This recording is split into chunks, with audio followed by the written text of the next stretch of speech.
Hello students, मैं हूं Zubair Saifi and I welcome you to my YouTube channel orator institute of English.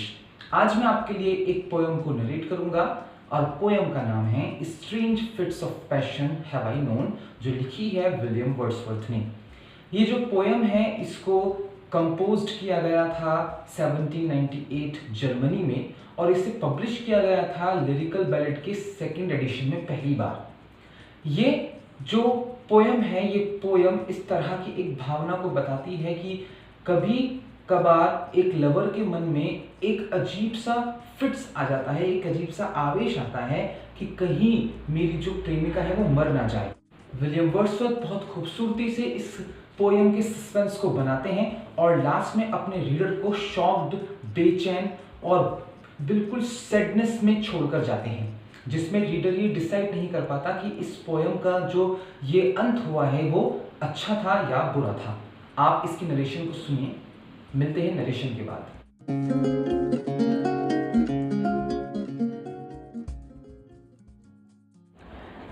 Strange fits of passion have I known. William Wordsworth की इस कविता का जो title है, पहले आप उसे समझिए। स्ट्रेंज यानी कि अजीब, विचित्र, फिट्स यानी कि आवेश, ऑफ पैशन यानी जुनून के, प्यार के, हैव आई नोन जो मैं जानता हूँ। यहाँ पर जब एक प्रेमी कभी किसी रिलेशनशिप में होता है, प्यार में होता है, तो उस प्यार में अलग अलग तरह के आवेश एक प्रेमी को आते हैं।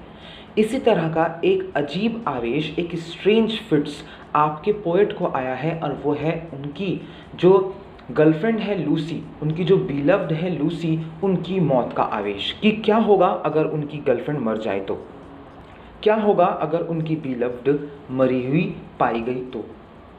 ये जो कविता है ये बहुत ही सिंपल लैंग्वेज में लिखी गई है और बैलेड फॉर्म में लिखी गई है। विलियम वर्ड्सवर्थ ने अपने आप से वादा किया था कि वो हमेशा ईजी लैंग्वेज में लिखेंगे ताकि एक कॉमन आदमी मेरी कविताओं को समझ सके। इस कविता में 7 स्टांजाज हैं और हर स्टांजा में 4 लाइनें हैं। इसकी जो राइम स्कीम है वो है ए बी ए बी। इसकी पहली और तीसरी लाइन में आपको जो मिलेगा वो मिलेगा आयम्बिक टेट्रामीटर और दूसरी और चौथी लाइन में आपको मिलेगा आयम्बिक ट्राइमीटर, यानी कि पहली और तीसरी लाइन में आपको 8 सिलेबल मिलेंगे और दूसरी और चौथी लाइन में आपको इसमें 6 सिलेबल देखने को मिलेंगे। अब हम कविता स्टार्ट करते हैं, लाइन टू लाइन पोयम को स्टार्ट करते हैं और उसके बाद आपको कुछ और बातें बताई जाएंगी जो इससे रिलेटेड होंगी। Stanza 1। Strange fits of passion have I known and I will dare to tell but in the lover's ear alone what once to me befell. William Wordsworth कहते हैं कि मैं बहुत से अजीब विचित्र आवेशों को जानता हूँ जो मुझे प्यार में मिले हैं। And I will dare to tell, और मैं हिम्मत रखता हूँ उन्हें कहने की, लेकिन but in the lover's ear alone, केवल प्रेमियों के कान में। What once to me befell, मैं वो बताऊँगा जो एक बार मेरे पास आ पड़ा था। बिफेल का मतलब होता आ पड़ना, हो जाना। एक ऐसा स्ट्रेंज आवेश मैं आपको बताऊँगा, एक ऐसा स्ट्रेंज फिट्स में बताऊँगा जो मेरे साथ हुआ था, लेकिन बताऊँगा किसको? सिर्फ लवर्स के कानों में, चुपचाप। Stanza 2। When she I loved looked every day fresh as a rose in June, I to her cottage bent my way beneath an evening moon। क्या? जब मैं उससे प्यार करता था, उसे देखा करता था रोज़ाना, बिल्कुल ऐसी फ्रेश लगती थी जैसे जून में कोई गुलाब खिलता है। हम जानते हैं वेस्ट में मई और जून में स्प्रिंग सीज़न चल रहा होता है, तो जैसे जून में खूबसूरत गुलाब खिलता है, बिल्कुल इस तरह से मुझे वो लगा करती थी। आई टू हर कॉटेज बेंट माई वे, और मैंने अपने आप को मोड़ लिया, मैं मुड़ गया उसकी कॉटेज की तरफ, उसकी कुटिया की तरफ, यानी अभी अपनी बिलव्ड से मिलने जा रहे हैं।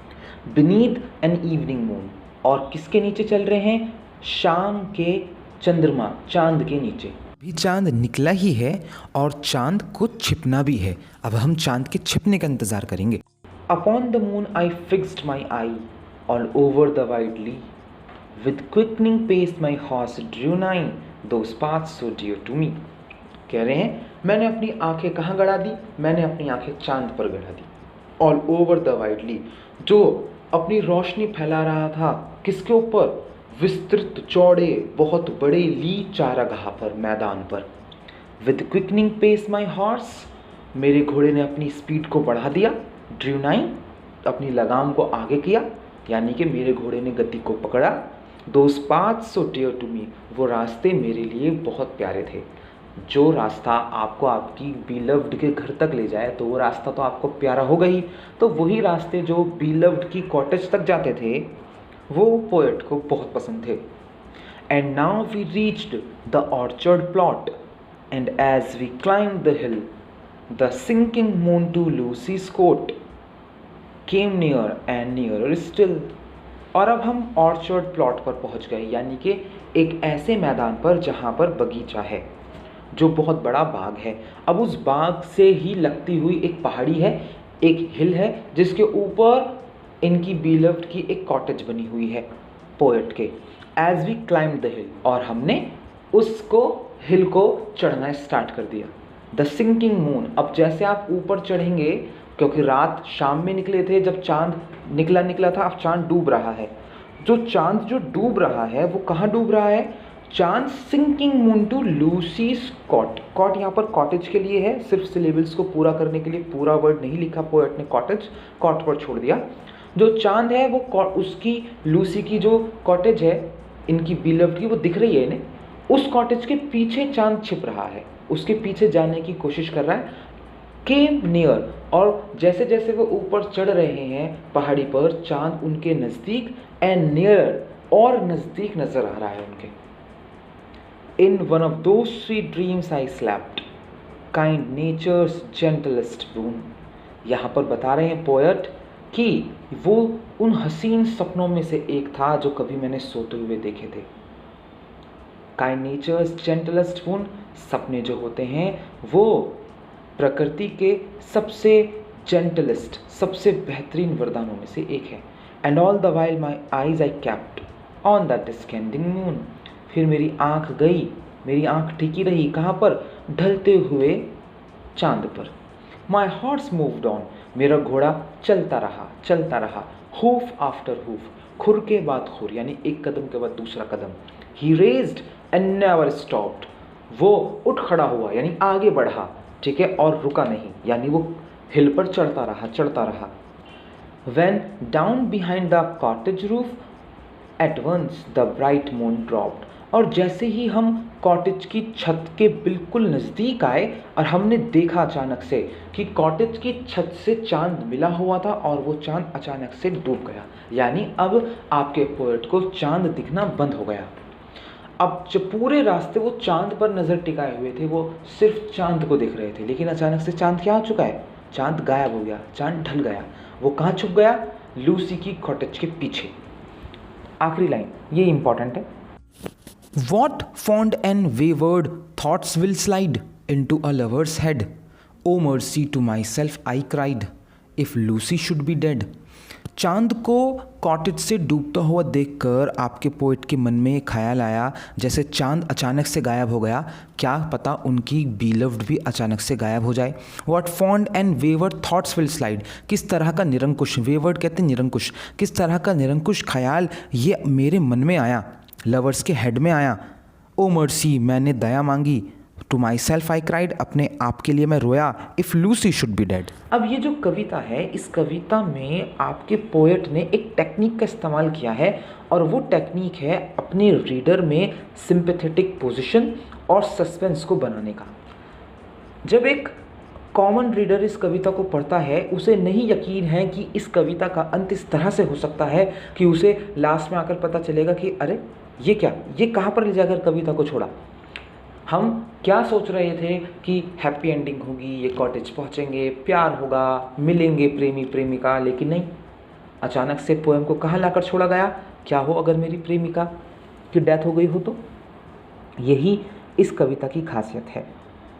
एक बार इस कविता के बारे में बातें करते हुए विलियम वर्ड्सवर्थ ने कहा था, this happen to me and isn't it strange that it did, कि ऐसा मेरे साथ हुआ था, लेकिन ये विचित्र बात नहीं है कि ऐसा हुआ था मेरे साथ। जी हाँ, एक बार विलियम वर्ड्सवर्थ को वाकई में एक दिल में ख्याल आया था, क्या हो अगर मेरी बीलव्ड मर जाए।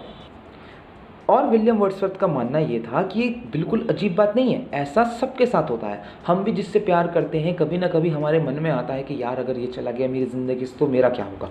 ये बिल्कुल वही इस तरह की फीलिंग है जो किसी भी आदमी के अंदर आ सकती है। लेकिन पोयम में इस तरह से पोयम लिखना और इस तरह से अपने रीडर को इस स्थिति में छोड़ देना, सस्पेंस की स्थिति में छोड़ देना, ये विलियम वर्ड्सवर्थ की लिखने की खूबी थी।